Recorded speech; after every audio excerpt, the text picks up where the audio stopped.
பண்ணி விடணும். இங்கே பாருங்கள், இந்த பூ இப்படி முடிஞ்சது பார்த்தீங்களா? இந்த மாதிரி இருக்கும்போது இதை கட் பண்ணி விட்டுறணும். இந்த மாதிரி கட் பண்ணிடணும். அப்போ தான் நல்லா பூக்கும். வாழைப்பழத்தோல், வெங்காயத்தோல் ரெண்டுத்தையும் நல்லா ஊற வச்சு ஒரு 2-3 நாள் ஊற வச்சு செடிங்களுக்கு ஊற்றணும். அது இயற்கையாக கொடுத்தோம்னாலே நல்லா பூக்கும். பூக்காத செடி கூட நல்லா பூக்கும். அது மட்டும் தான் கொடுக்குறேன், வேறு எந்த உரமும் இவங்களுக்கு கொடுக்கல. முட்டை ஓடு கொடுப்பேன்.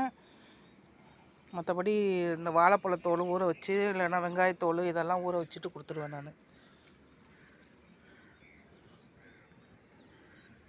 வீடியோ பிடிச்சா லைக் பண்ணுங்கள், ஷேர் பண்ணுங்கள், சப்ஸ்கிரைப் பண்ணுங்கள். நேற்று அத்திப்பழம் பழுத்துச்சு, ஒன்று எடுத்து சாப்பிட்டாச்சு. இன்னும் கொஞ்சம் இருக்காங்க.